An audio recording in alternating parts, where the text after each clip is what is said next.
नमस्कार, आप सभी का मेरे चैनल अक्षुद्रपाम में हार्दिक स्वागत है। आज हमारा सेशन 2 है। संडे के दिन मैंने जो सेशन लिया था 12 तारीख को, उसमें हमने मुख्य लाइनों के बारे में चर्चा की थी और तब मैंने आपको बोला था कि अगला सेशन जो होगा उसमें जैसे हमारे कुंडली में 9 ग्रह की प्लेसमेंट होती है 12 भावों में किस प्रकार से होती है, उसी प्रकार से आपके हाथ में उन 9 ग्रहों की प्लेसमेंट कहाँ होती है और उनकी स्थितियाँ क्या होती, कैसे होती, उसके बारे में जानकारी देंगे। तो सबसे पहले हम बात करेंगे यहाँ पे ये जो आपकी इंडेक्स फिंगर है, इसके नीचे का ये जो भाग होता है, यह भाग के ऊपर में बृहस्पति यानी कि जुपिटर कहें या गुरुदेव कहें, देवों को देव गुरुदेव, इनका अधिपत्य होता है। ये नीचे का जो होता है भाग थोड़ा उभार लिए होता है, इसीलिए इसको जुपिटर का माउंट कहते हैं। इसको मैं नंबर 1 डाल देता हूँ।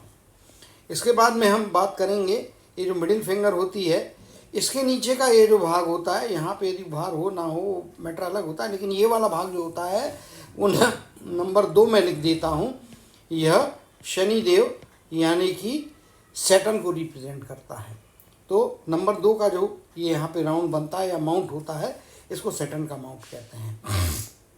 इसके बाद में हम बात करेंगे कि अगला ग्रह कौन सा है, ये इंडिकेशन किस चीज़ का मिलता है। तो ये आपकी जो रिंग फिंगर होती है, रिंग फिंगर के नीचे का जो गोल भाग होता है, उभार लिए होता है, ये जो नंबर 3 में लिखता हूँ, ये सूर्य देव यानी कि सन को रिप्रेजेंट करता है यहाँ पे।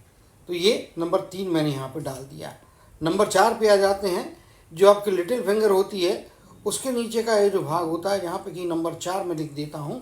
तो नंबर 4 जो है यहाँ पे आप देख पा रहे होंगे स्पष्ट तौर पे, ये मरकरी को रिप्रेजेंट करता है। मरकरी यानी कि बुध देव को रिप्रेजेंट करता है। चलिए आगे चलते हैं। ये जो आपकी हृदय की रेखा होती है, इसके नीचे का भाग ऐसे यहाँ पे आपको गोलाई दिखाई देगी। ये वाला पार्ट जो होता है, ये रिप्रेजेंट करता है मार्स यानी कि मंगल को। ये मंगल जो होता है, ये बाहरी मंगल कहलाता है, आउटर। फिर आप देख पा रहे होंगे ये जीवन रेखा ऐसी होती है। इसके यहाँ पे जो नीचे का अंदर का भाग होता है, यह भी मार्स को रिप्रेजेंट करता है।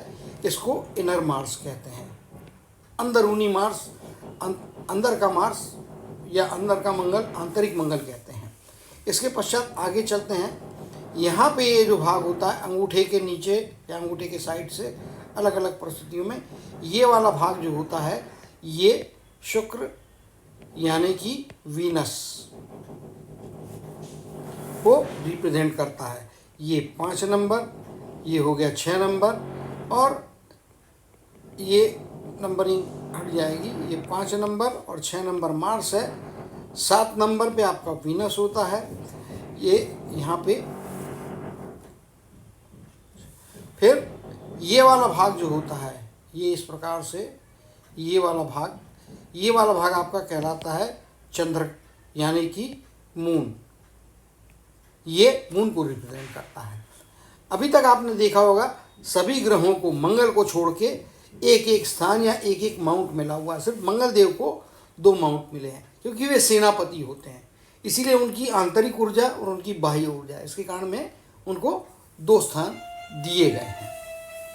फिर आगे बात करेंगे, हम चर्चा करेंगे कि आगे जो है हमारे पास में, वो अभी ग्रीन से मार्क करता हूँ, ये वाला पार्ट जो होता है हृदय रेखा के नीचे, और ये जैसा आपका ट्रायंगल के जैसा भाग बन रहा है, ये होता है राहु।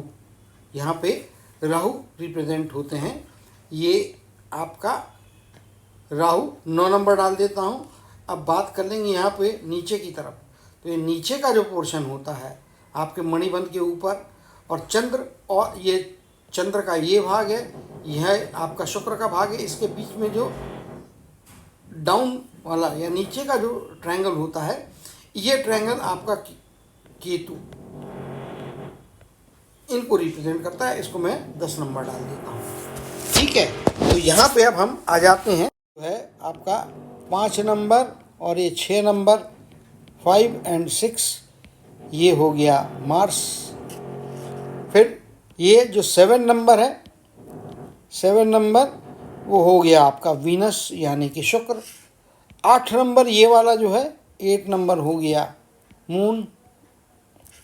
ये वाला 9 नंबर रिप्रेजेंट करता है राहु का क्षेत्र कहलाता है। और ये जो है नीचे 10 नंबर जो होता है ये रिप्रेजेंट करते हैं केतु को। तो ये आपके हाथ में जो भी माउंट्स बने हैं उनकी परिस्थितियाँ यहाँ पे दिखाई दे रही है। ठीक है, तो ये माउंट्स हैं, इनके बारे में जो है मैंने आपको एक पोजीशनिंग बताने का प्रयत्न किया।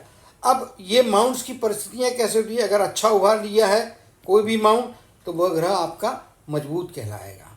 अगर ये उभार नहीं लिया है, फ्लैटनेस है, तो ये आपका जो भी, जैसे यहाँ पे उभार है तो ये अच्छा ग्रह है, यहाँ पे उभार है, जो भी मैंने गोले बनाए इनके अंदर यदि उभार होगा तो बहुत अच्छा रहेगा। लेकिन अगर इसके अंदर में यदि आप देखेंगे कि फ्लैटनेस रहेगा या दबा हुआ रहेगा तो वो कमज़ोर रहेगा। और जब कमज़ोर होता है तो आपको इस ग्रह को शक्ति देने के लिए, इस देव को शक्ति देने के लिए उनसे जुड़े हुए रत्न को धारण करना पड़ता है, मंत्रों का जाप करना पड़ता है। पूजा और आडंबर से मैं उसका विरोध करता हूँ, उससे मैं सहमति नहीं रखता हूँ।